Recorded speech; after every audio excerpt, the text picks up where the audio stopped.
Hi folks, here we are again, and nice to see everybody here. Just put the pre-show on for a moment or two, and we'll just let people find their way in. Nice to see some of the old faithfuls and some new names coming in there. Great to have you on this evening. And lot to talk about. This is going to be an intensely practical session tonight, talking specifically about the property market with Veronica, who's teed up and ready to come in. Just looking around the studio, of course, we have the doggies. They went out for a walk this morning in the rain, and they've come back, and they're now just easing into the day. I think they do pretty well. Next time I want to come back as a dog. I think they seem to have quite a nice life. More broadly, is the studio. Veronica's teed up over there, ready to come in, and got the control panel as normal, the multi-view, the chat and everything else. So it's all pretty much set up, ready to run. And looking forward to this very important conversation tonight. And I hope you enjoyed the thumbnail for this one. I'm starting to experiment with AI to create some interesting images for the thumbnails. So we'll see how that goes. But I have to say that I was quite enjoying the concept of the property ladder, falling from the sky or trying to climb up to the sky. The houses very much above everybody. So that was what I was trying to do there. Anyway, let me take the conversation forward by moving the show to start mode, and I'll be back in just a moment.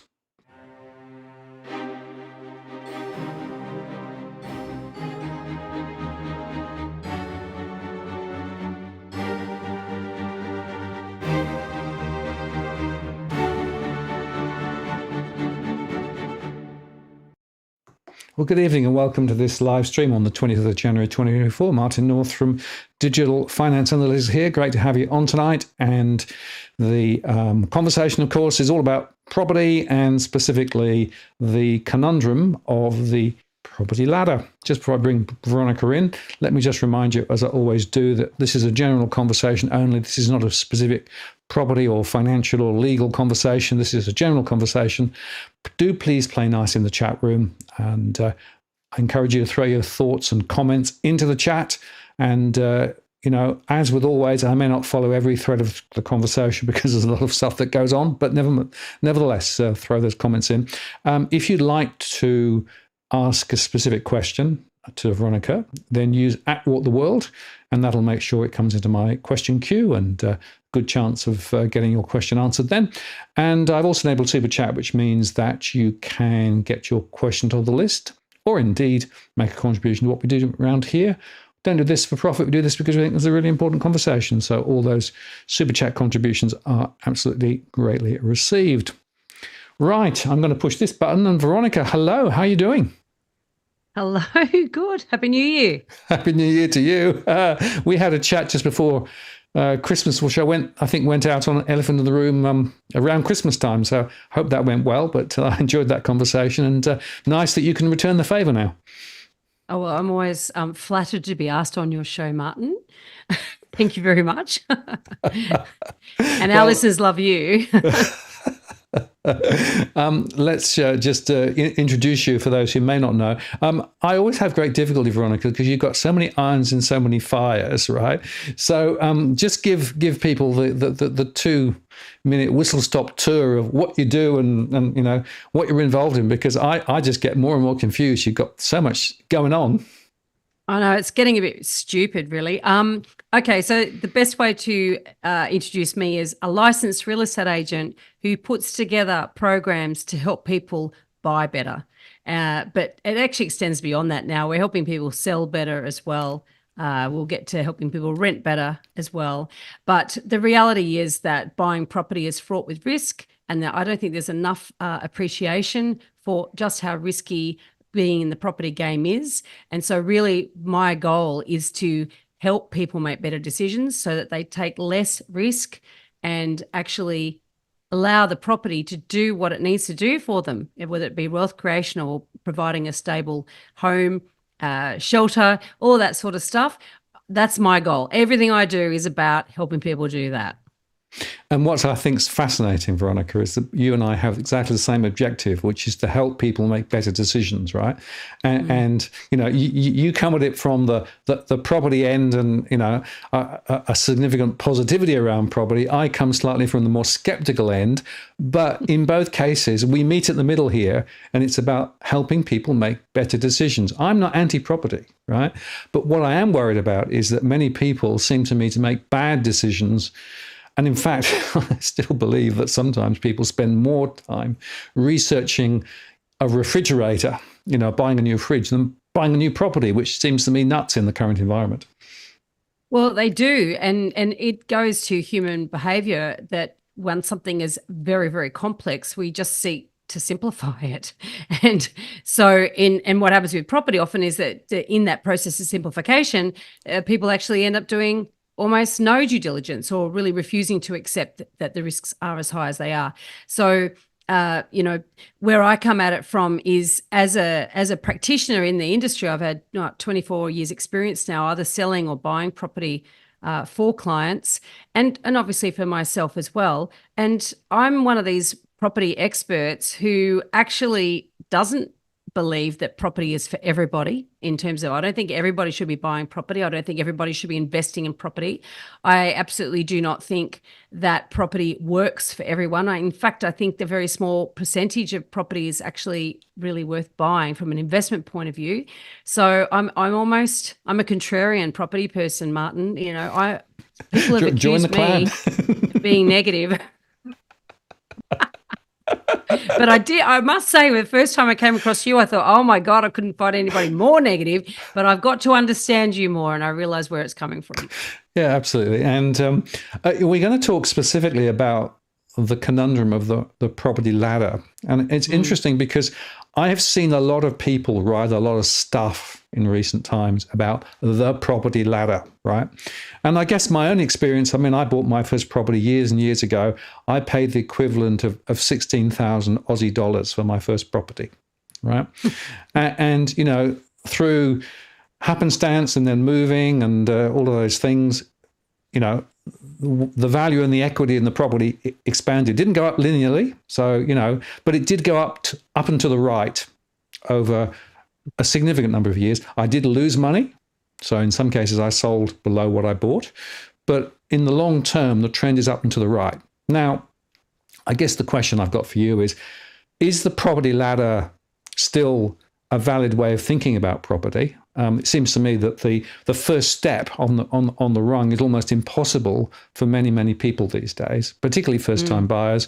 And so we're going to try and get practical about some of those things that people can do to sort of make that step up. But then the other question is, are we kidding ourselves that this property story is always going to be up to the right? How do you think about it?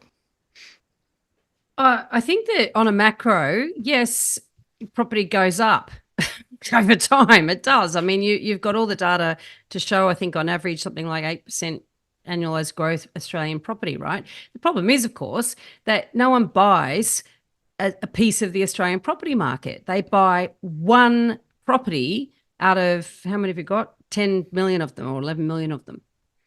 And so your decision on that one out of 11 million properties has to be spot on.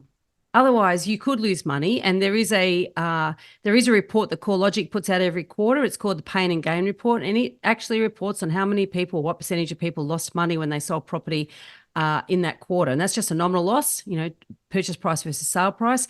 If you dig below that and say that's plus or minus 10%, if you dig deeper into the figures there, you'll realize that a hell of a lot of people, if they calculated all the cost of ownership, the purchasing costs, the selling costs, all the rest of it, would have lost money in real terms. But not only that, there's a lot of people holding property that if they had to sell would lose money. So there's no accurate data for that, but I would say that the accurate data on nominal losses, 10% plus or minus, right, on average. If you add in, you could guess it could double. That figure could double if they just factored in things like stamp duty, selling costs, and renovation costs could double, So the fact is it's a risky thing to do to get onto the property ladder. And so the ladder is there, right? It's a myth and a real thing in a way, right? So when I say a myth and a real thing, we have a bit of a problem at the moment. As property gets more and more expensive in Australia, the gap between those poor performers and the high performers gets wider.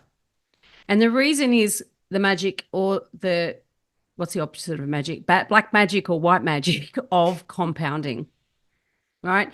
So if you've got a property that's showing compound growth at, say, its average 5% per annum versus one that's showing compound growth of average 6% per annum, or one that's at, say, 3% per annum, the gap between the good performer and the bad performer widens over time. So the problem with the property ladder is that if you buy a poor performer to get on the ladder and you seek to upgrade to a better performer over time, the longer you leave it, the gap between your property growth in price and a better property growth in price gets bigger and bigger. And by function of the size of or the value of property, so like $100,000 property, for example, if it grows at the same rate as $1 million property, you're still going to have a gap, right? But when you've got one that underperforms versus one that overperforms, that gap gets even bigger. And so the property ladder, it runs on a premise of you getting on the bottom rung and then, nice evenly spaced rungs as you climb it, right? As you move through life and you get more income and you get more equity, et cetera, you should be able to climb that quite easily. But it doesn't actually work like that in practice, because if you don't get a firm rung, you might stay there or you might fall off it in total and never get back on it. If you can't manage that increasing gap between what you've got and the next property, then you may never climb that ladder. And some people, that might be a decision that they're only ever going to be able to get on rung one, and it might be that they don't live in it for a while, they keep it as an investment. There's lots of ways to look at this.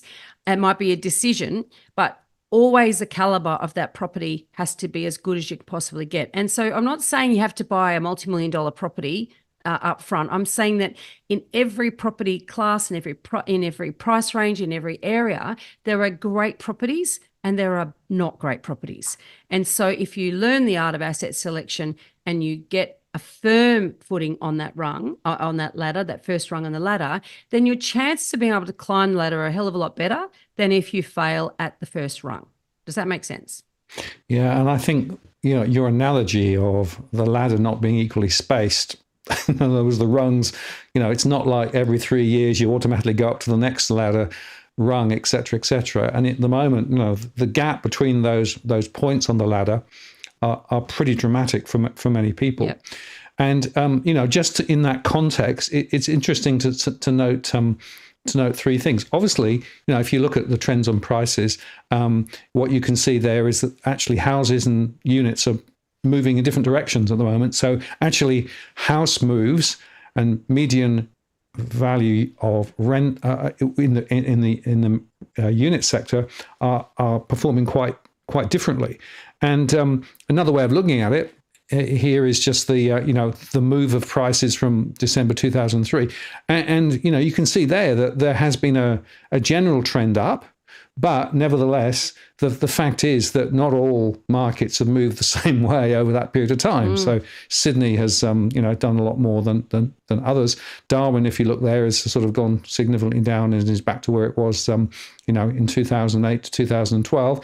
Perth, of course, accelerating now, but for quite a long period didn't accelerate much. So it shows you that the universal truths are actually quite important to understand, that prices tend to go up and to the right, but not in a linear fashion.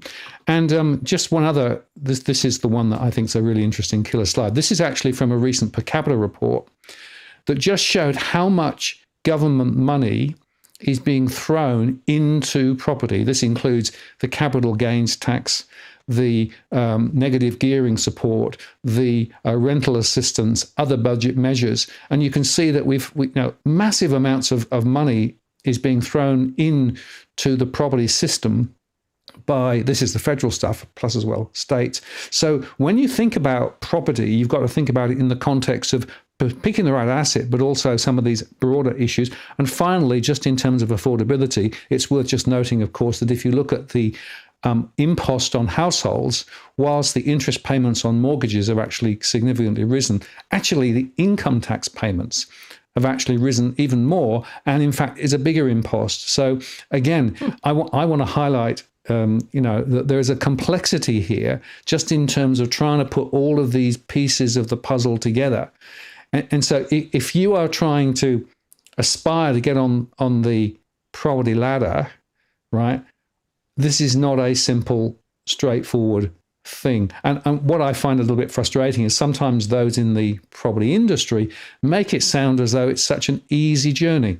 And I'm of the view that it can be easier, but it can be often harder. And for some people, as you say, it might even be impossible. Well, interestingly enough, in Home Buyer Academy, which is my partnership with Megan Wells, she's a Brisbane-based buyer's agent, and we've got an online course for first home buyers called Your First Home Buyer Guide. And we have a bunch of principles that we have in that we follow. And one of them is that if it's easy to buy, it's probably going to be hard to sell. And you talk about a lot of people in the property industry trying to say how easy it is. And there's various strategies of hope, shall we say, or wishful thinking that are pushed out there. And buying off the plan is easy. Buying a house and land package is pretty much easy. Buying anything when it comes to property that is easy is actually a problem for you in the long run, because always when you're buying property, you have to be thinking about who is my future buyer.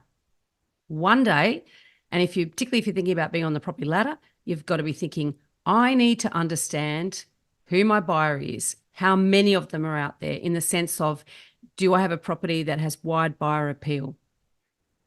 Not something that's only going to appeal to someone like me only. And in fact, a lot of the properties that are marketed at first home buyers by a lot of people in the property industry and are easy to buy, actually the secondary market doesn't exist because they're pitched at first home buyers. So they're given incentives to buy brand new. And you've got to be thinking, so I go to sell it when I want to upgrade, right? Want a bigger home, whatever. Who's going to buy it? Well, no one like me is going to buy it, because everyone like me is going to be trying to use the government handout, and they won't get one for this house because it won't be brand new anymore. Well, I know an investor might buy it. Well, no, they won't, because any investors looking at that type of stock is going to be looking at the maximum negative gearing, maximum depreciation. That's not good. That's not investment advice coming from me. It's just the way some people operate, the way they think about it. It is faulty, but accountants will help them make these decisions.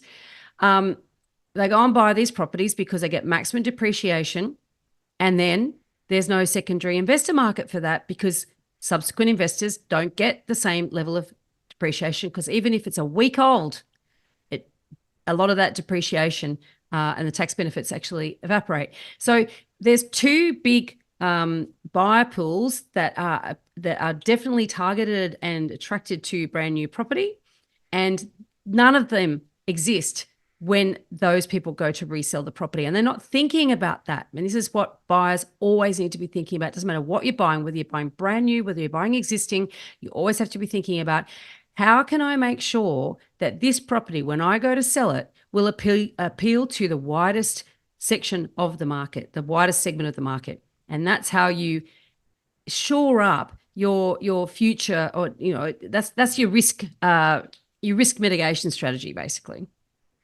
And I think the concept, when you're thinking of buying a property, asking yourself at the same time, is it a property that could be sold? It almost seems counterintuitive, but actually Exactly. It's the dead right question to ask, because I've seen so many people make really bad purchasing decisions where, for example, you mentioned off the plan apartments, and I am really, really frustrated with the state of off the plan apartments in Australia. We've had so many badly constructed. I've made a few shows on this recently, but quite a few people went in and bought because that's pretty much all they could afford. And, they thought, well, it's a new property, so therefore it's going to be reasonably easy to maintain, et cetera, et cetera, et cetera. Except that there's a million others exactly the same. So when you come to think about who's going to buy it from me later, you suddenly realize that you're competing with a huge, huge market where so many other people are also potentially trying to dispose of property. And then the other point that I want to underscore again, you talked about asset depreciation. A new property drops in value as soon as you turn the key in the door and move in, right? It doesn't automatically start going up from that point, because next door or down the road or in the next block or in the next home and land package, there's new stuff that people can trade with which means that that will actually put a cramp on initial price appreciation. And that's something else that a lot of people haven't actually got their head around either. 100%. And some of these subdivisions, they go for they go for a decade. So that's 10 years potentially. You're going to be sitting on no growth or negative growth.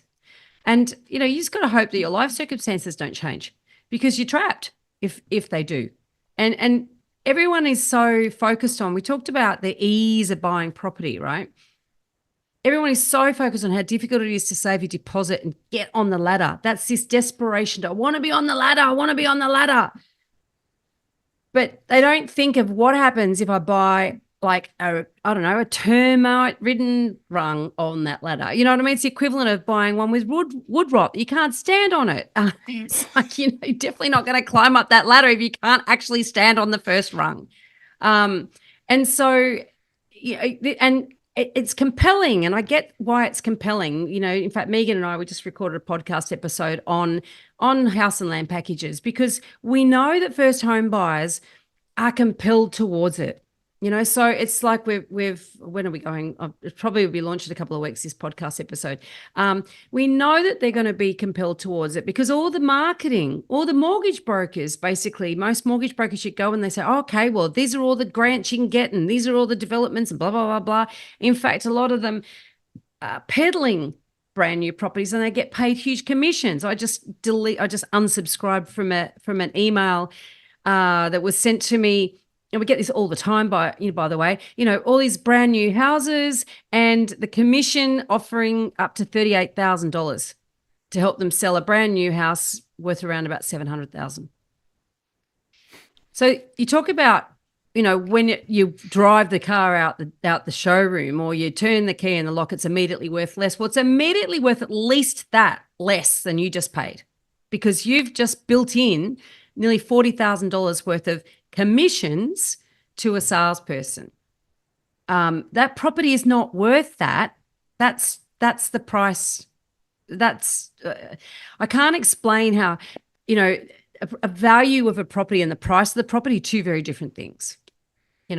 So when you go and buy brand new, they set a price and all the lemmings run along and pay that price. When you go to sell it, it is not that easy. It's actually horrific. And that is a really horrible, shocking situation that some people find themselves in. If they find, they lose their jobs, or interest rate rises so sudden, if they really hadn't any buffers or family support, or perhaps they got a divorce. There's things, life happens, and people that are forced to sell, I've heard lots and lots of sad stories about people really losing a lot of money and then not being able to get back on the property ladder. So this first rung is so important. Absolutely. And the transaction costs, so whether it's stamp duty or solicitor's fees or the other things that you need to do, selling costs as well. They are significant as well. So, you've always got to remember that takes a slice off whatever equity you've created. And I guess one of the problems that I see quite often is the story from the agents, particularly in these high-rise apartments where they guarantee rental income for the first 2 years and things like that, right? Yeah. What happens in year 3? Right? I mean, it's all about trying to make the marketing spin work, but it is marketing spin. And I guess, Veronica, my question to you is, how do you separate the spin from reality? What's the sort of the mentality that you need to align to be able to make sure that you aren't being sucked in? Well, you need to be a critical thinker, and I presume everybody watching your DFA live, might be in the category of being able to pull apart the spin and start to look at what the facts are. And I think, I think probably the first thing you could do is actually read a pain and gain report from CoreLogic, because you actually then look into that and you say, well, what are the properties that lose the most money for people? And it's the first time resale of an apartment. That is by far the biggest single group of properties in Australia that loses money, or that that their owners lose money on. And so there's heaps and heaps of evidence that people lose money. Even when prices are rising, when the market as a whole is rising, people, if they buy in certain markets, can lose money. Brisbane, for 10 years, apartments went backwards, whilst, Sydney market was rising, Melbourne market was rising, even the Brisbane market, and houses started rising in that time. And yet, if you bought an apartment in Brisbane and people are chasing affordable investments, often go and do that. They're all running over to Perth at the moment.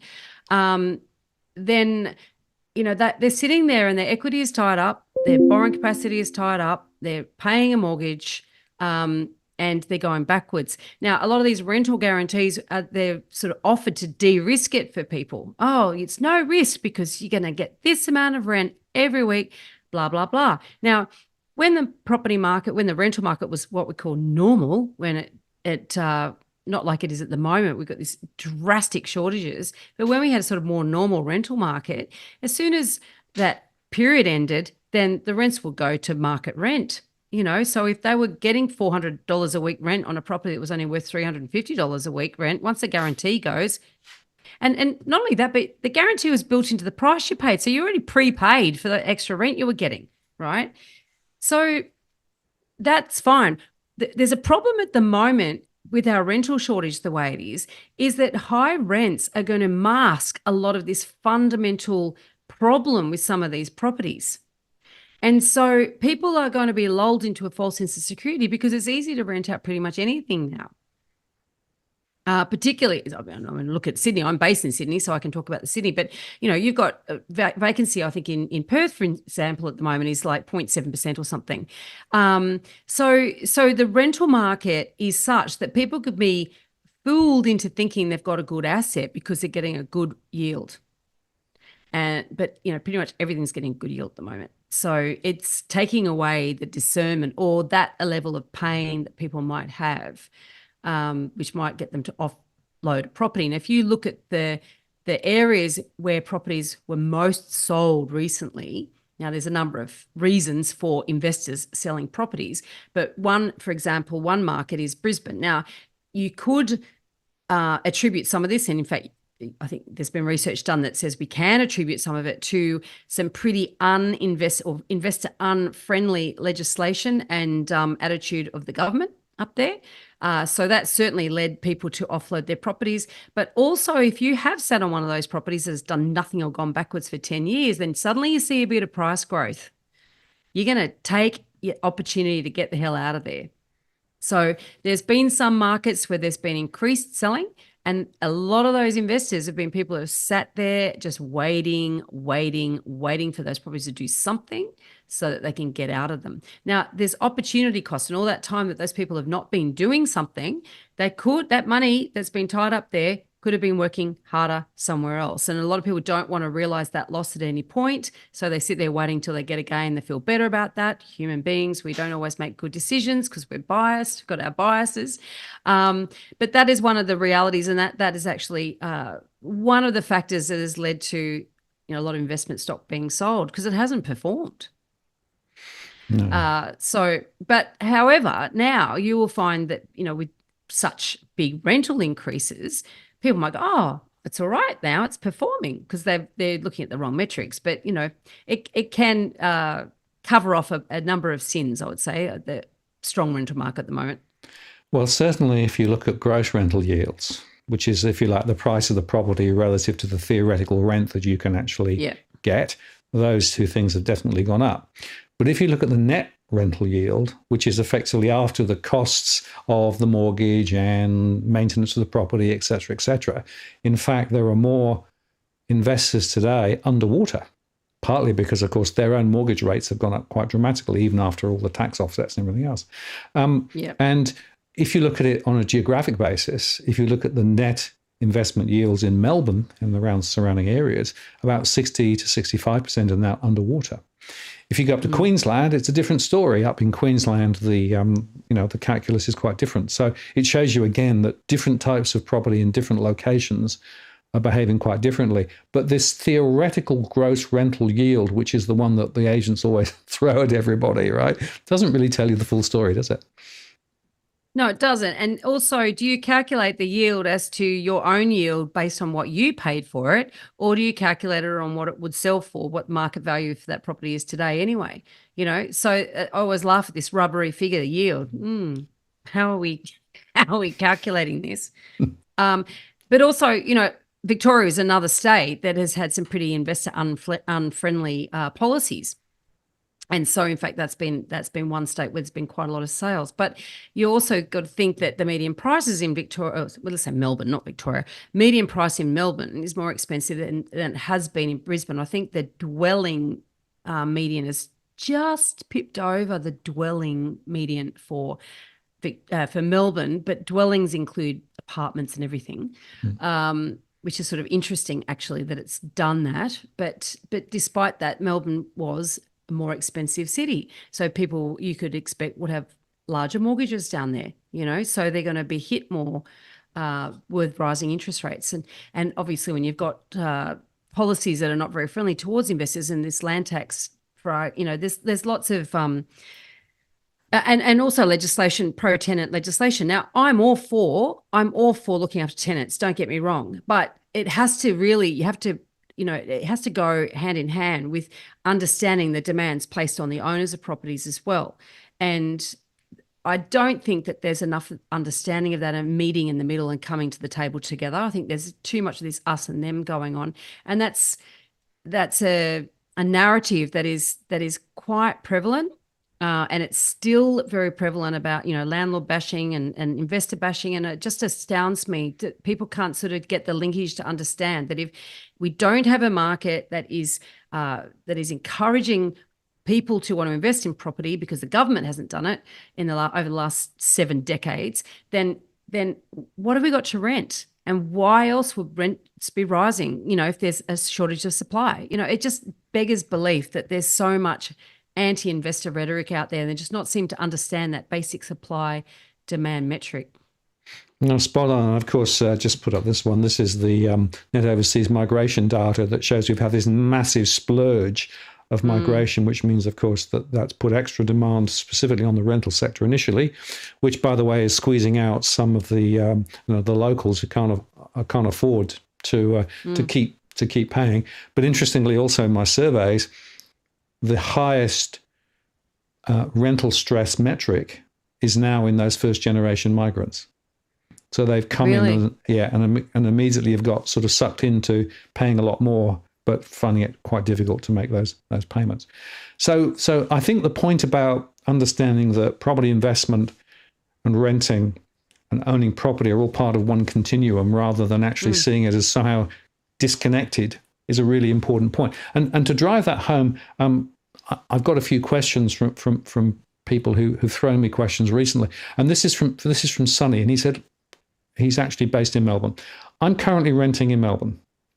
My rents have gone up 15% last year, another 15% in 6 months' time, and it's going to continue.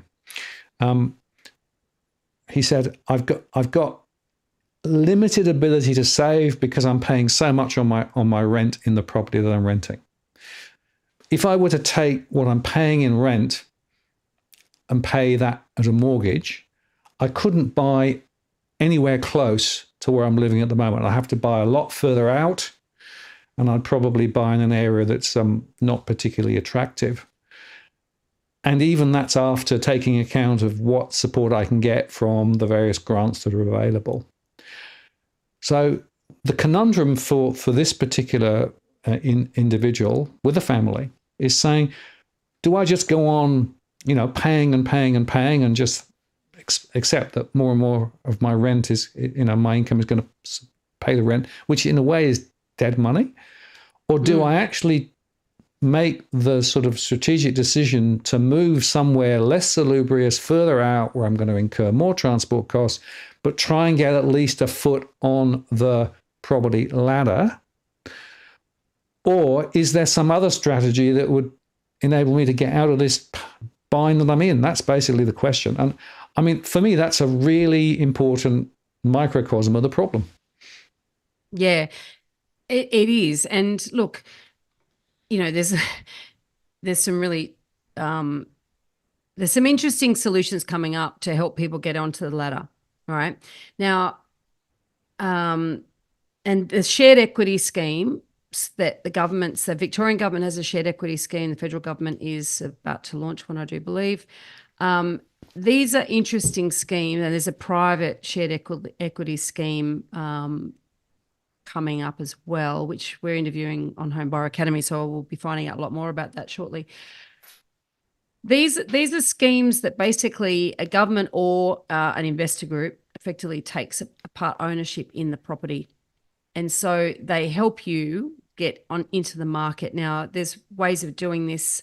Some people would, I guess, I'm trying to sort of how to explain this. So say for argument's sake, you've only saved a small deposit, you could, and you could qualify for the federal government's 5% deposit guarantee scheme, which I know has a different name now, but I can never keep up with their changes of names. Right. So the government says, oh, right, well, you don't have to pay lender's mortgage insurance. We'll actually effectively guarantee your loan.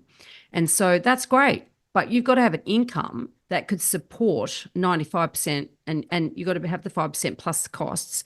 And you've got to have an income that can support a big loan on a property, right? And obviously with interest rates rising, borrowing capacities fall every time there's an interest rate rise. And then that's capped, actually, is an income capped. So there's an immediate squeeze on who can access that and where they can buy. So that's sort of one way to get people on the ladder quicker, right? And in rising prices, when prices are rising, time is money, right? You can't outsave the market, so you've got to try to get into the market quicker. What people do, they might look at a scheme like that if they've got the income to support the repayments on the loan, but they've got no buffer, or they might have a buffer in a separate bank account in a different bank, But anyway, so that's got its limitations, right?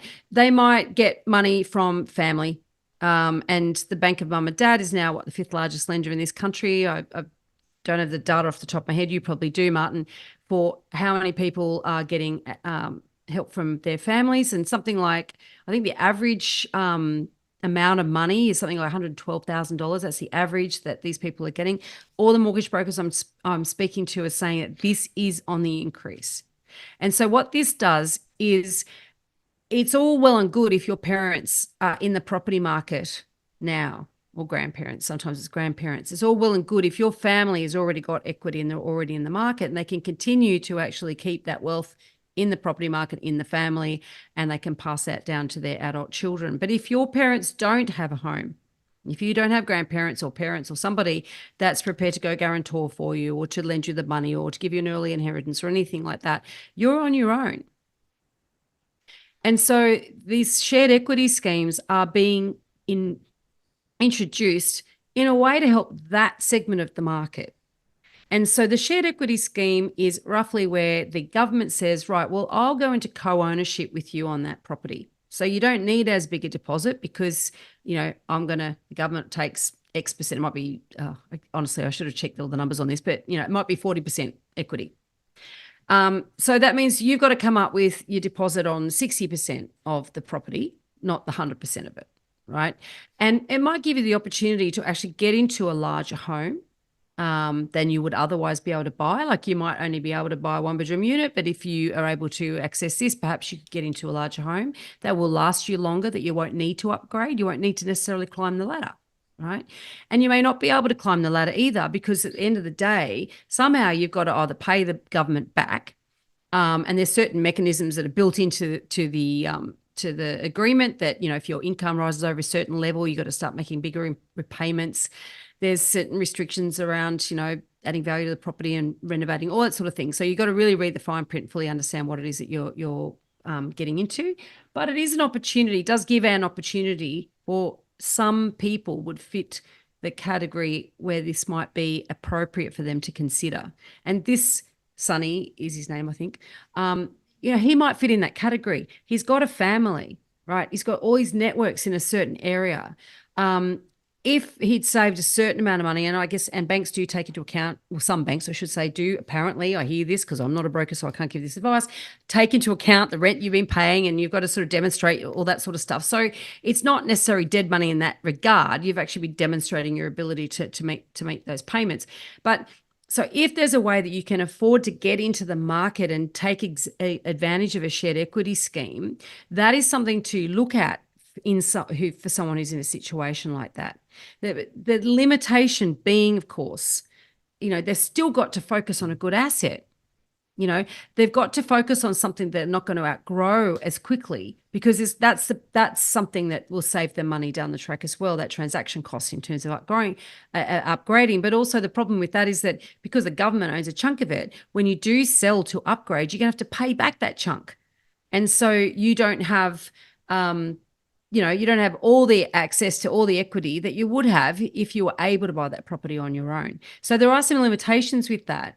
But for somebody who's able to get into a family home that they could stay in for a long time, it might be an option that, that might be the ideal candidate for it. Yes, and the shared equity scheme is definitely worth exploring. But I would say read the small print, because 100%. There are some gotchas, and your ability to move might be somewhat limited. There might be some issues at what point the mortgage rate goes up to a higher level, because in some cases the shared equity schemes aren't necessarily the cheapest mortgages that are out there. And there are a few other traps, the unwary. In the UK, they've been running this scheme for about 10 years now. And quite a few of the people who had an initial leg up discovered they couldn't sell the property, because at the point which they sell the property, half the equity then goes back to the government. So you actually have not created as big a pool of equity as you thought you might have, because, of course, prices didn't rise as much as perhaps people expected. And the other is that in the UK, lenders have got a bit twitchy about some of these schemes too. So it is definitely worth exploring, but it's not a silver bullet. The other point, of course, is if you actually have shared equity schemes, it tends to help lift prices even further. So whilst you're actually helping to give somebody a step up onto the property ladder, more generally, what you're doing is giving a further lift to home prices, which is actually making it even more difficult for those who aren't actually able to get in on the ladder. And it goes back to one of your charts that you showed there, which is a level of government intervention in the property market. Yeah. On that chart, was quite interesting, had the big spike around the GFC, which is to be expected. But the next big spike wasn't COVID. It's actually now. Yep. Here's the chart again. Absolutely. Yeah. It's remarkable. And that's CGT. And that's okay. So that's a capital gains tax discount, I'm presuming. That's right. That 50% discount on sales investment properties. Yes. Yeah. So, which is an uptick because there's been a massive increase, or quite a significant increase, in the sale of investment properties. Correct. Yes. And the negative gearing, of course, is higher now because the interest rates are higher. So therefore, investors are able to offset a greater proportion in dollar terms of the interest they're paying. And then you've got the Commonwealth Rent Assistance, which of course is up because, of course, rents have gone up. And then you've got various other measures too. So actually, when you think about it, this is a huge impost on taxpayers, right? So so one of the things I keep coming back to is, don't think that this market is a free market, or it's literally standard buy, sell. There's another party here, right? In fact, there's a couple of parties. There's 100%. Right? As well as the big developers and what they want to do, as well as the banks and what they want to do, as well as the state and feds and, the political cycle and the elections and those. There are so many people with a thumb on the scales, as it were, that really tilts this from being a fair market into a massively distorted market. And it's certainly not a free market. It's not a free market. And in fact, this idea of property up to the right is sort of true. But in fact, if you go back 150 years, the scale of the upward growth was much lower. So there have been reasons why it is that this has actually really been dramatic in recent times. And you and I disagree slightly on this, but absolute terms, prices are still 40% over where they should be, right? If you go back to the ratios that we had then. But I know it's a different world now. But my point is we are in this extended bubble or worse. And so some of these shared equity schemes potentially just drive things in the same direction again. So it doesn't necessarily solve the underlying issue. It just allows a few more people to get on the ladder. So, well, it just puts more fuel in the fire, 100%. And so, of course, the problem is that if we go through I should have done my little history lesson on this, but if you go through the housing in Australia since World War II, when I think it was Menzies decided that, everybody should own a home, and something like 70% of adults ended up owning their own home. Have you got that data, Martin? Do you know that? Have I got that right? Sorry, I just asked me the question again. Post-World War II, Yes. Robert Menzies, who was the Prime Minister at the time, Yes. he decided that he had this policy of getting all Australians into a home. And so this was the first real intervention in the property market. Correct. Right? Yes. And in fact, if you do look at a longitudinal, those graphs from 1900 to now in terms of property prices, the years around World War II, they did some they were pretty low. They dropped, right? Correct. Well, but one of the things there was they brought people into the country and encourage them then to build their own properties as part of the strategy of how they actually expanded. And it was actually building property and the infrastructure around property. So it was actually joined up thinking from the post-war period up till the late 60s. Interesting. And so then I think it got to a point where 70% of adults own their own home. Yep. Is that the right figure? Yeah. Yep. Okay. Now we're down to, what are we down to now? So if you look at it now, 1/3 of households own outright, another third are paying a mortgage, and a third are renting. And in fact, the people who own outright, that proportion is dropping. And the other interesting factoid is that the average first-time buyer 20 years ago was in their mid-20s. Now they're in their mid-30s. Yeah. So on every measure, it's gone in the wrong direction. Yeah, it's harder, right? And so you've got this incentive to get into the marketplace. The government decided everyone should buy a home, so that was all encouraged. Then the lenders didn't want to, they didn't want to take risk, right? So then lenders' mortgage insurance was invented to encourage banks to lend a higher proportion of the purchase price. Have I got that right? So there were three things that happened through the sort of 90s onwards. Firstly, the deregulation of the financial system, which allowed in more people to come in and offer loans, and the government control on how much the banks could lend was actually dialed well back. Yep. So that meant that banks were able to lend quite a lot more. The other is then we had a rise in securitized lending. So that allowed non-banks to actually throw the deal on the table as well. So there was more availability of credit. And so one of the booms that's driven this is actually credit availability. Mortgage brokers, of course, started popping up. And so they were actually able to, connect with some of those non-bank lenders, and the multiples started to expand. So the regulators dialed back their controls on. It used to be maybe 3 times the first income and half a second income. Now it's 6 times, 7 times joint incomes. I mean, those things. But also the joint incomes is important, because it used to be that, your typical nuclear family had one income earner. Yep. And then you've got a situation as we move through, so into the 80s, into the 90s, where more women are participating in the workforce, and you've got more families where there's 2 incomes. And so 2 incomes can contribute to a bigger mortgage rate. And so in terms of society and in terms of the structure of our property market and the financing of that, there's been all these societal changes, but also financial changes that have allowed more money to be put into the property market. And of course, we also have this sort of great Australian dream of owning property. And so, to me, it's all in our psyche.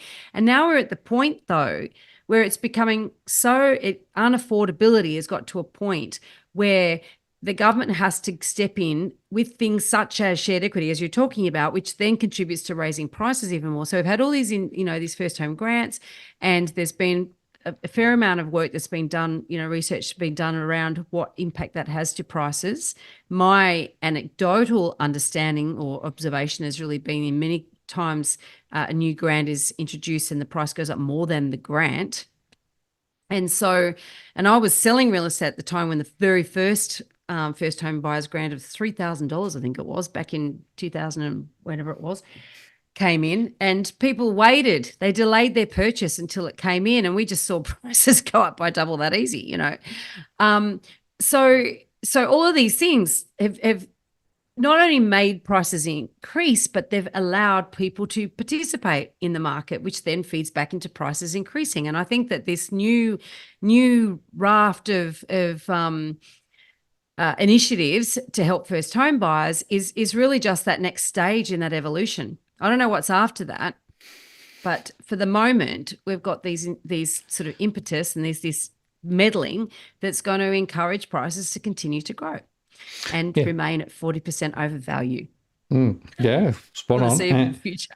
And of course, the proportion of investment properties have risen dramatically if you go back over 20, 30 years. I mean, back then, back in the 40s and 50s, public housing was a very important additional strategy, right? So there was a lot of investment in state and federal governments putting a lot of money into and helping people with housing. Now, that also went away. So basically what we've done is we've outsourced pretty much completely now housing to the private markets. Yes. So in other words, encouraging investors to invest because it provides more supply of investment properties, which means you've got more properties to rent. Although unfortunately at the moment, we've got more people selling investment properties rather than actually putting new properties on the market. One of the reasons why the rental market is so tight at the moment. So it's been a remarkable transformation in the way that property is thought about. And it's interesting when you sort of stand back and think about the journey that we've been through, you know, you'd argue, I think, that some of those changes are probably irreversible. So the idea of going back to a single income. And it's interesting that CBA now, when they quote housing affordability, they assume 2 full incomes as a baseline affordability measure when they produce all their charts. Now, you wouldn't have done that a couple of decades ago, right? So that's a fundamental change, right? Which means then you've got more capacity, quote unquote, to borrow. So go on. The problem with all of this is, though, of course, is that, you know, we can sort of rant and rail against it. We can say how unfair it is, which it is unfair, right? It is unfair about this gap between those that have and those that don't have and those that never will have. It is unfair that the governments, successive governments over the last 7 decades have presided over dramatically reduced investment in public housing. It is unfair. All of these things are unfair, but we can go, I'm not going to participate in the property market because I hate it and I think it's unfair and it's not right. You know, you can rail against it, you can rant against it all you damn well like, but the fact is, it is what it is. And home owners in this country, notwithstanding those people who make bad decisions and lose money, generally are better off financially, and particularly getting to retirement, you are better off. Now, obviously with with the rental situation as it is now, that home insecurity, families, not being able to find places to live. This is the sort of thing you do not want. You don't want to be homeless, particularly families with 2 parents with incomes. I mean, this isn't just people on Social Security. This is a terrible, terrible situation. And that insecurity is something that you don't want. So there's lots of reasons why home ownership is something to still aspire to, even though this is a shit sandwich. Well, it is very difficult. And that's why I wanted to use Sonny as an example, right? Because that really brings it home to an individual and his family trying to make the right decision in the context of a lot of bad decisions. Because there are no simple answers. There are no easy solutions. And I see this in my surveys all the time. Those people who've got onto the ladder and are finding that a greater proportion of their income than ever before is now going to pay the mortgage is putting huge financial pressure on those people. Now, I'm not saying they shouldn't have got in, although I think in some cases they probably didn't do their homework in terms of rates could go up. Remember that long-term average rates or mortgage rates are closer to 7% rather than 0%, right?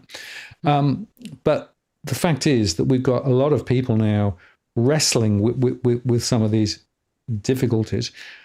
The other point I think it's worth just reflecting on is the concept of the housing ladder.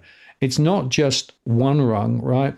There's also this question of aspiring to move up because, of course, life events, families, things change. So suddenly you need a bigger property. Then also at the other end, potentially a smaller property. And one of the things that really intrigues me at the moment is the inability for the property ladder to help people up and down as well. So it's not just those trying to get on the ladder. It's actually those up the ladder are also finding the rungs are rather a large way apart, or it's quite difficult to actually jump from one to the other because the transaction costs are so high and the supply of property is so low. So in Home Buyer Academy, we call this a stepping stone strategy, right? So that, it's the same as the rungs of the ladder. It's stepping stone to where you want to get. And we actually have a little tutorial we sell on the stepping stone tragedy. Oh, that's the Freudian slip, isn't it? That's you said it. I did say it. The stepping stone tragedy, the stepping stone strategy. It's a little tutorial we sell for $39, right? And because the reality is most people don't buy their forever home first up. It's really unusual to buy your forever home first up. So forgetting what the conditions are in the marketplace right now, this has been the case for some time, right? That you would buy small and then hopefully gain equity and be able to leapfrog your way up the ladder or cross the lake or whatever it is you're using the stepping stones to cross, right? So the thing is with the stepping stone strategy is that if you get your first step wrong or you get the first rung wrong, you're never going to get to the next step, right? And so there is risk with this. And so, because if you're curtailed, if you stopped from being able to progress, you're stuck with whatever you got. Now, it might be that some people move out, rent a bigger place and rent that property out. If they've got a good asset, they might choose to do that. So at least if you've got a good asset, even if it doesn't serve your purposes for a period of time, you've got options. But if you've got a poor asset, then you're really, really stumped. So the thing with the stepping stone strategy, though, it is very important that you focus on capital growth. Because if you don't build equity, so that's building the bit that you own versus the bit you owe. If you don't build equity and you build it as fast as possible, you're going to fall behind, right? So we sort of look at three primary groups of buyers that would suit the stepping stone strategy, right? Some other buyers are rent investors, right? They're never going to live in the home, or they might not live in the home for some time. They might retire into it and they'll rent it out in the meantime. They always rent where they live and they'll buy an investment somewhere else. And this is not about rent vesting. This is about owner occupiers looking to leverage themselves up that ladder, right?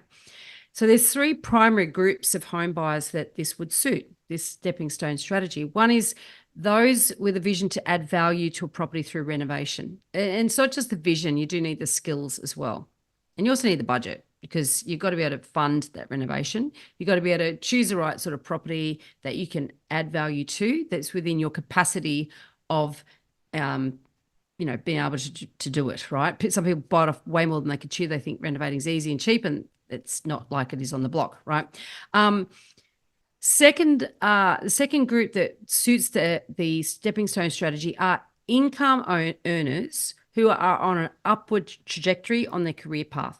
So doctors are a classic example of this. They don't earn a lot of money for a while, then they specialize and all of a sudden their earnings really ramp up. Or people that are on they might be on a pathway, they might be a lawyer or accountant or, going for partnership or whatever it is. Although that can be an absolute trap. You can get yourself totally trapped because you can mortgage, but that's another story. If you hate your career, it could be small business people that really are investing a lot of time and money in their business, and they've got confidence that it's going to grow and they might be able to sell it, or it's going to be a good income earner for them over time. So somebody who is really seeing that their personal income is going to quite dramatically increase over the next, say, 5 years, they could be looking at the stepping stone strategy because they're going to easily be able to do their upgrade because of their income, the added income. So they still need to worry about capital growth, but they don't have to value add. They can buy something, they can just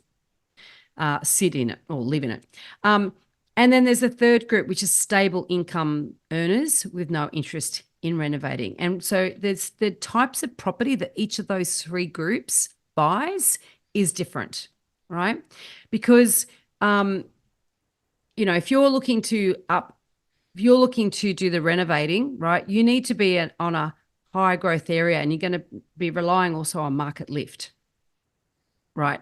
You're going to have to look at manufacturing equity via renovation, right? So that could be a cosmetic through to a complete rebuild, which obviously depends on your capacities, but there's risk in that. There's risk in all of these things, right? And then there's the natural upgrade, so buying in an area and then staying in that area and just working your way up in that area. So there's three sort of different ways that you can approach the stepping stone strategy, but fundamentally they will fail or succeed on what you buy as your first property. So understanding what makes a good asset in whatever area you're buying, whatever budget you're buying, that is absolutely key to getting the stepping stone strategy right. Because if you fail on that one, you'd be stuck on that first stone. And that's a very solitary message, isn't it? Because basically what it says is that the stakes are extremely high, particularly for that first step on the ladder. Yep. It's the most important purchase you can make, getting that one right. And yet there are so many pressures on households, particularly as they are trying to wrestle with this. So many external pressures too, in terms of, the agents and everything else. So how do you navigate, how do you go through this sort of thinking process for that first step? What are the critical things to think about? Well, the other little workshop that we sell, in fact, we sell them as a bundle too, is the where to buy workshop. And the where should I buy is the number one question that first home buyers and also investors, they both ask the same question, where should I buy? The problem is that, particularly for first home buyers, the answer, in fact, it doesn't matter where you are in terms of whether you're first, second, third, fourth, fifth home buyer, the process to work out where to buy is the same, right? And that is that it is a unique blend of three elements. And one of these three elements will flex more than the other two. And how they flex and what's more important is very unique to you as an individual. So there's a process that we actually teach you to go through to look at your requirements and the market and what the market offers through these three prisms, right? So the three aspects, the three P's we call them, is the price, the property itself, and the position. So price is your budget. Now, here's a good example for first home buyers, whether they're looking at taking advantage of shared equity schemes or, deposit guarantees or anything like that, right? Is that your price or the budget you have, if you have, you accept no help, right, is going to be X. But if you then go to, and take in the shared equity scheme for argument's sake, your budget is going to change significantly. So there's a level of flex with price, right? So you got to sort of understand, if I don't accept help and I go to have 100% of the equity in the property myself, for example, what does that mean my budget is, right? Versus how much more will I have to play with, right? So that's one aspect. The second aspect is the property itself. So if my budget is fixed and I have these certain property requirements, like I have to have 3 bedrooms, I have to have a garden, I have to have whatever it is, it has to be renovated because I have no skills to renovate. It has to be, a house. I want it on a block of land, all those sort of property characteristics. And then there's the position, so the location. And so the thing is, if your budget won't give you the property with all the characteristics that you need in the location you want, well, something's got to give. Most people can't get what they want, where they want it, and for the property for the price. So something's got to give. So can you get more money, right? So does a shared equity scheme, for example, give you the ability to get exactly the home you want in the location you want? And so maybe that's an option for you, right? And if it's not, you go, right, what's the next thing? Could I go with one smaller bedroom? Could I forego being in a house and look at a townhouse instead? Could I look at something to renovate that I could live in now, but maybe I'll renovate in 5 years? What are the things that I can flex on in the property itself in order to keep my budget fixed and stay in a location that I want to be in? And if that's unworkable, you're going to have to look at location. You're going to have to say, or the position, with the other P is position or location. You're going to have to say, where else then, for my budget, can I get the property characteristics that I need? Where can I get it? And you know what? If the answer is nowhere, then you got to go back to the drawing board and go, right, well, I really need to work on the price or the property characteristics. So it takes you away from fantasy land. I like to say it's that you're not painting a picture of your ideal home. You're actually taking a snapshot of the market. And the way that you test this is you look at sold property data, individual listings of recently sold properties. So you then go and say, right, if I'm looking in X suburb and I've got X amount of dollars, what has sold in the last, say, 3 to 6 months within that budget that fit my requirements? And there's your litmus test. That is your reality check. That's going to tell you whether what you want is realistic or not. Normally it's not. So you're going to have to go, right, well, how much more money do I need to get the perfect property? And it's the sold data and it's not the data, it's the examples, looking at the photos, the floor plans. And in fact, if you get out there and look at open houses, the best way is to go through these properties yourself and actually research an area on your own feet, to your feet, getting these properties, because what you see online is very different, right?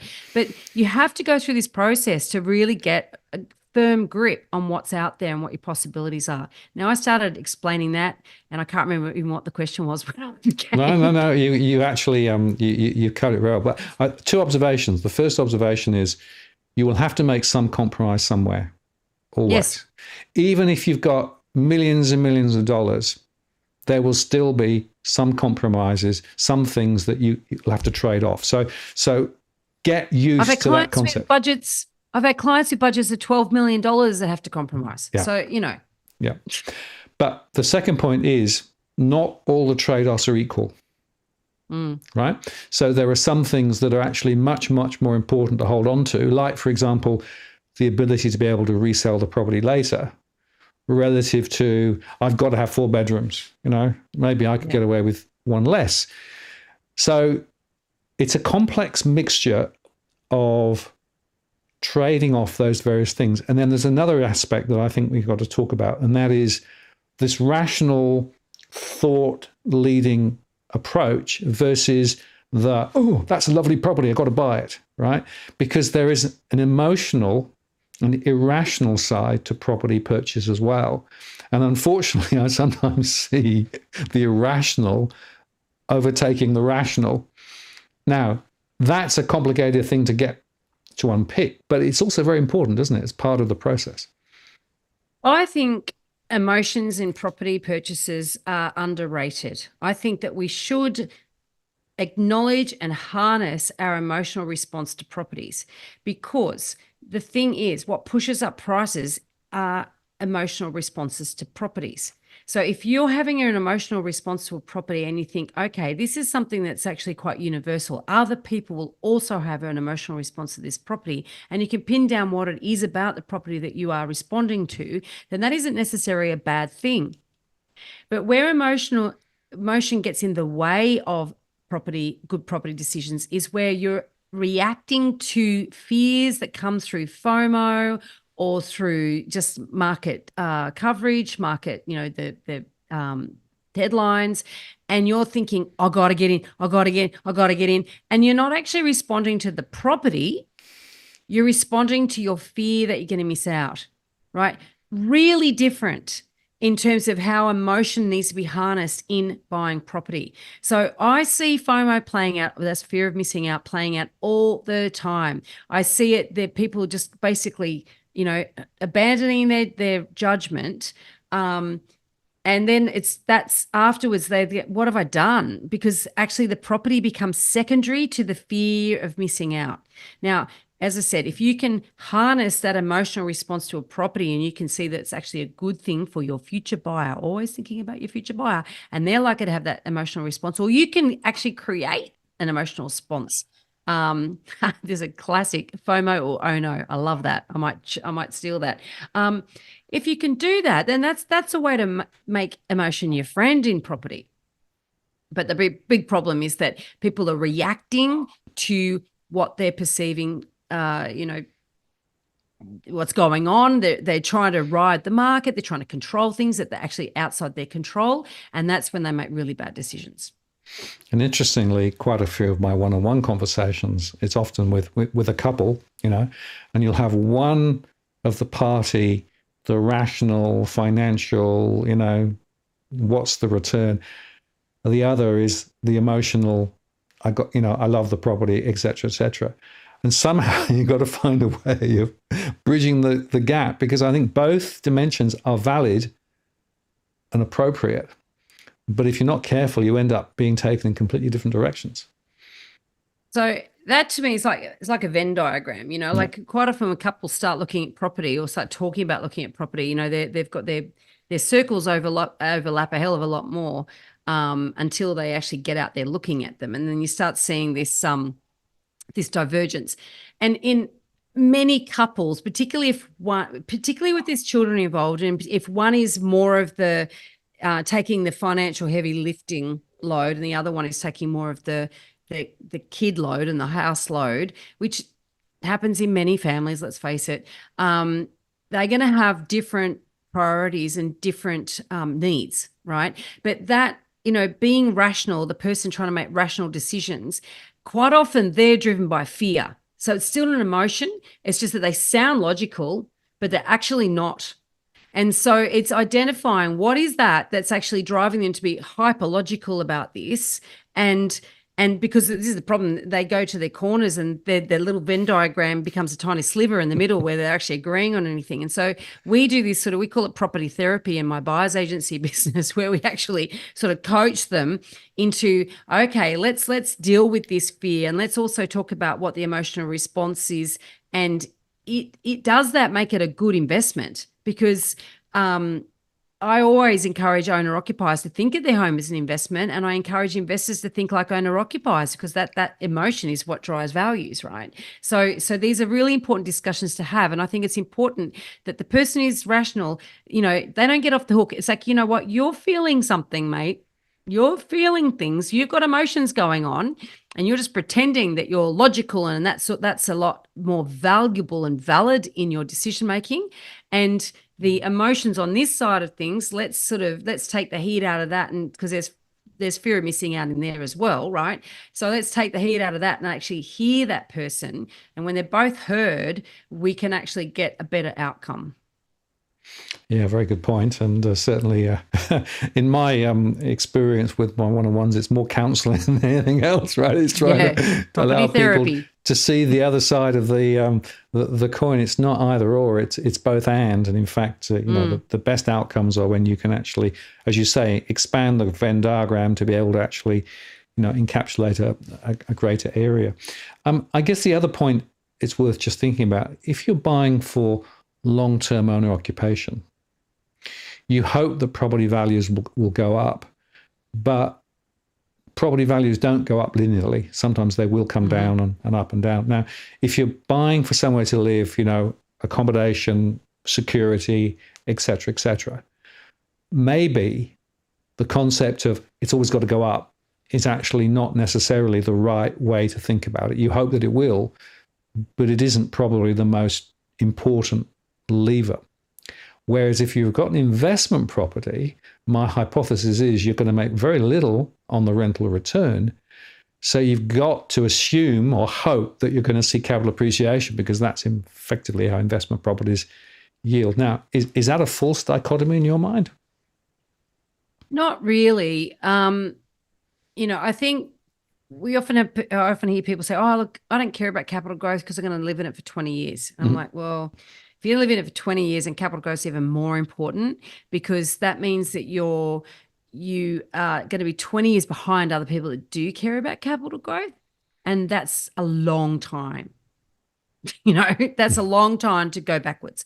So you need to care about it, right? Instead of just thinking, I just need a home. So I still think that buying for the long term, you can still think about your future buy, and you can still, consider that, look, or there's always going to be a family, or there's always going to be something. I mean, look, zonings change anyway, and you might end up making heaps because all of a sudden you can build a block of apartments on the house site. So, who knows? Anything can change in 20 years. But there is merit in basically having a secure home in an area that you want to stay in and you want to be in. But I still think even within that, you've got to try to choose an asset that's a good asset. So don't be trying to buy on a main road next to a service station just because you're desperate to be in that suburb. That's going to cost you. Whereas you buy on a nice street, then it's going to do as good or better than the average property in the area. And I think these are important things to think about.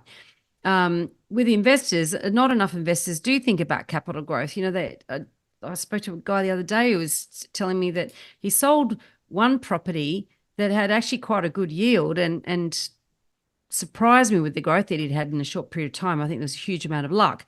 Because the mortgage had gone up. And so he sold that and he wanted to buy something that had a much greater yield. And I've gone, well, why bother buying property? Because the thing is with yield, there's risk with that anyway, but also you have to pay tax on it. Like, capital growth, you're not paying tax on it until you sell it. You're actually investing your future tax liability and getting a return on it, in terms of equity, as long as you buy a good asset, that is. Whereas buying for rental yield is actually fraught with danger and usually is at the expense of capital growth. So it doesn't compound and you're paying tax on it as you receive it. So you're as a wealth creation strategy, it just doesn't stack up. You look at the dollars, you look at the graph next to each other, it doesn't stack up. You buy capital growth, in 10 years' time, you're going to be better off than if you buy for yield. But investors don't think that way because they sort of fixate on the cash flow as being a good investment. And agents, I hear say this all the time. Oh, it's a good investment. What makes you say that? Oh, it's got good rent. That is not make a good investment, And if you want income producing asset, then it might be that property isn't for you, or perhaps you look at commercial property or whatever, but residential property is not known for being great income producing asset. So, you got to look at it for capital growth, and yet there is still a lot of false belief around Australian property investors around yield being the most important metric. And it's the one that's propagated so often when I hear agents speaking, about the way to measure the performance of the asset. But yep. I agree with you. It is ultimately about moving to the right? And like I say, over the long term, property prices move to the right. But let me make that point, over the long term, which is the other point. Aggregated market moves to the right. Correct. Yes. Some people don't. Exactly.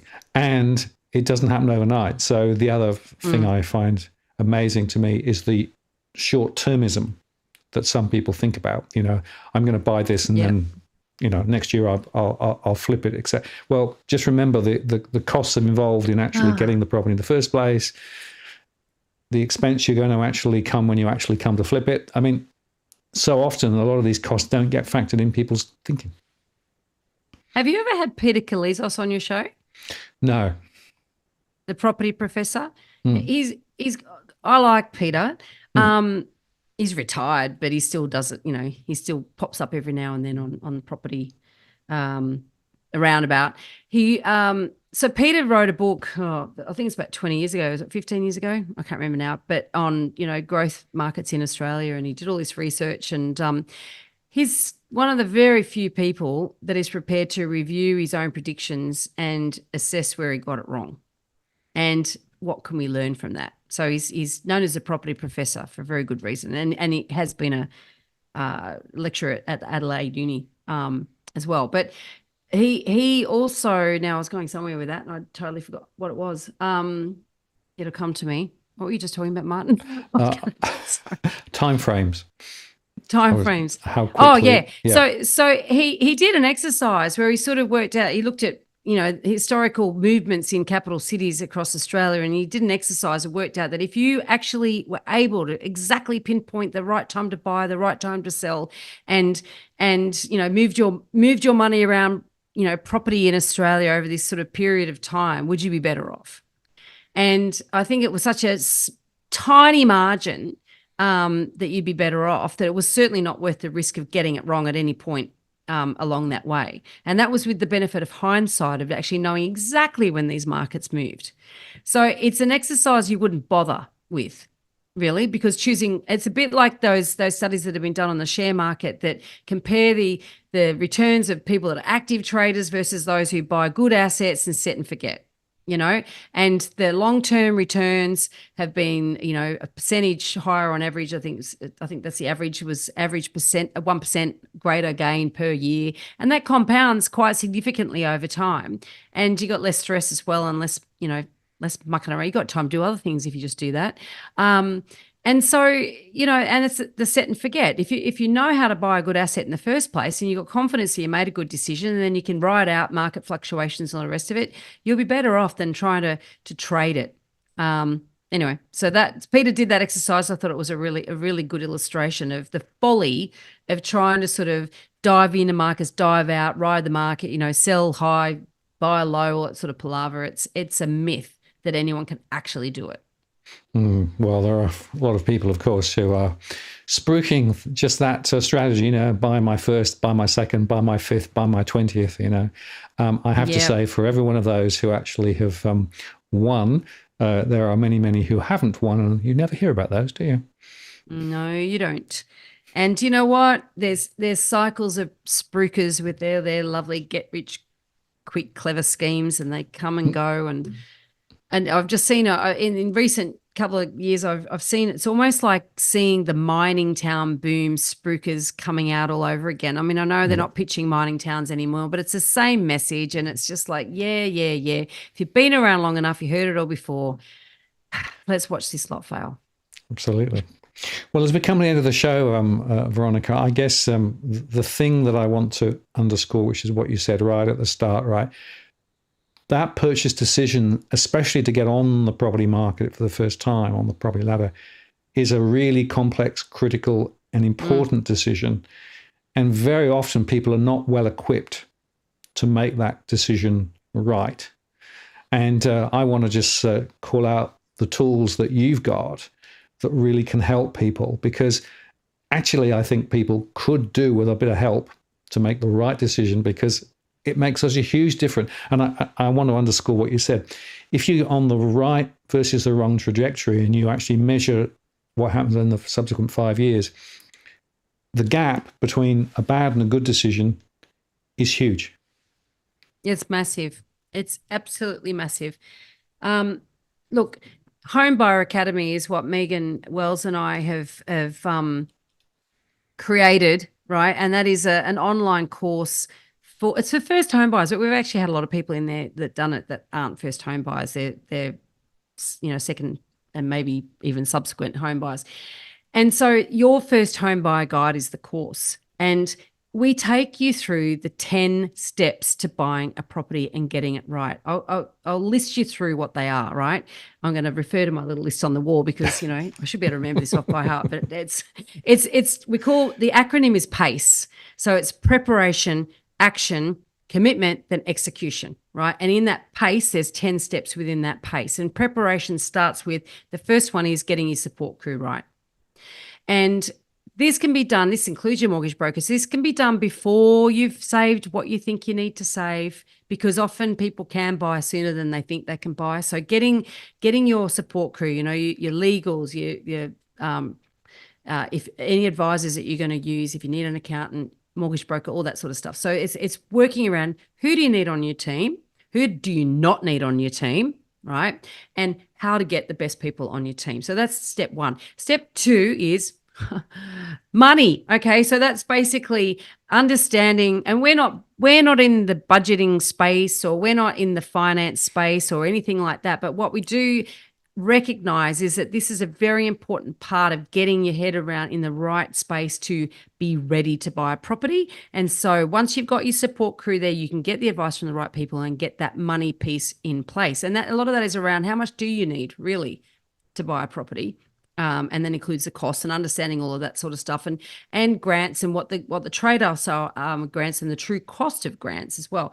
The third thing is the plan. So once you got that right, you need a plan, and that is part of that where to buy tutorial that I spoke about earlier. That's in at that phase, and that's really understanding what the possibilities are for your search and really where you need to be focusing your attention, and where to direct your property search. And that's the preparation phase. So then we get into action. So the first step, it's number 4 on our list, is search and inspect. So you get out and you hit the pavement and start looking at properties and to start understanding agents and start listening to what they're saying. What does it mean? All that sort of stuff, right? And then the 5th stage, which is probably the most important step, and that is to revise and correct. Slow down before you speed up. And I can't tell you how many people, we do a weekly campfire where we give live guidance to our students. And so they can, once they're bought the course, they can choose to join us for weekly campfires, bring us their properties, we comment on them, we talk about negotiation strategy, help them in terms of working out how to go forward and actually secure those properties.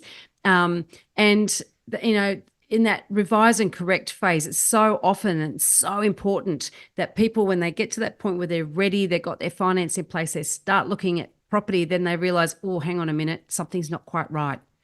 And so we really guide them and help them work out what needs to shift and get on the right path. So we use a metaphor of climbing a mountain, and if you take the wrong path, you might end up falling off a glacier. So, you got to get your map out and go, hang on a minute, am I on the right path here? So that's the 5th step. Then we move into the commitment phase. So it's a C of pace. And that's when we're talking about, what's our next one? The methods of sale. So understanding the methods of sale and what that means. How to go about actually understanding how to purchase a property, like what are the mechanics of it, auction, private treaty, expressions of interest, all that sort of stuff. So really teaching, what does that mean? What does it mean when agents say different things around how to make offers, et cetera, et cetera. The next thing, step 7, is evaluate. I did say revise and correct was the most important. Evaluate really has to be up there. That's your due diligence. We teach you what to look at in the information that an agent will give you and the stuff that the agent doesn't give you and what you need to find out before you make an offer on a property. Really important stuff, right? Because there's so many mistakes that can be made by not realizing what information you can access before you buy a property. So that's the evaluation. And then once you've done all of that, supposedly you found a property you like, you've actually evaluated. That includes working out what it's worth. We teach you how to work out what it's worth as well. Then you move into the execution phase, right? So this is the exciting stuff. Then the contract of sale, so understanding what that means, what goes into it, what legal advice you need before you make an offer, all of that sort of stuff. Then the negotiation or auction, that's the 9th step. And then the 10th step is settlement. So they are 10 steps that you need to get in the right order. This has been tried and tested by many, many, many students, and it's also a process that Megan and I use in our buyer's agency businesses. And if you get those steps wrong, you run huge risk of making very, very avoidable mistakes. So this is, anyway, that's our program. So that's your first home buyer guide. And the website is homebuyeracademy.com.au if you want to go and check it out. And the observation there is so much of the stuff you've spoken about is before you actually put an offer in. Oh, my God. People make offers way too fast.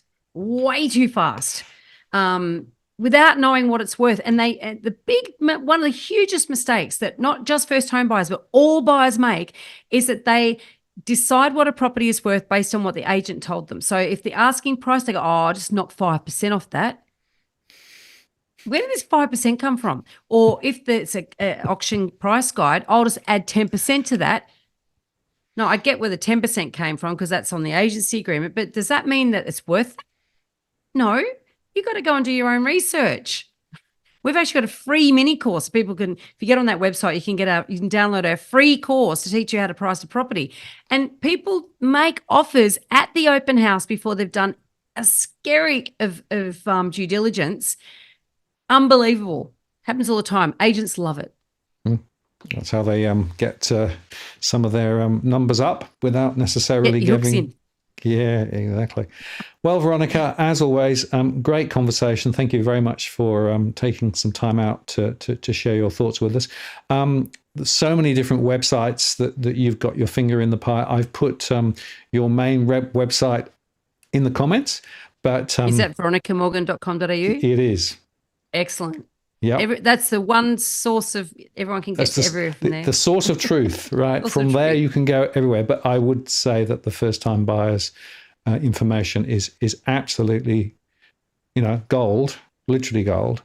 And in the current environment with the property ladder being so wonky, it's really, really important to make those decisions and make them in the right order, such that you get the right outcome. And just to be clear, I'm not saying property is not something you should go into, but go into with your eyes open. And Veronica, I think you'd probably, second that. That's my motto, eyes wide open. All of our clients in my buyer's agency business, that's what we say to them. All your decisions will be with your eyes wide open. Absolutely. Well, Martin, it's always fun to have a chat with you. I do get a bit carried away and ranty at times, but as you can tell, I'm quite passionate about this stuff. So I really appreciate you giving me the opportunity to talk to your audience. Oh, that's great. And, the passion comes through, but I'm passionate about this too for the same reasons, because if you make the right decisions, you can go one way. If you make the wrong decisions, you can go another way. And unfortunately, it's very hard to recover. So these are critical conversations. Veronica, thank you very much. We'll do it again down the track. I'm sure we'll have more to chat about. Look forward to it. But I'm going to take you offline now and close the show. Thanks very much. Adios. Thank you very much. See ya.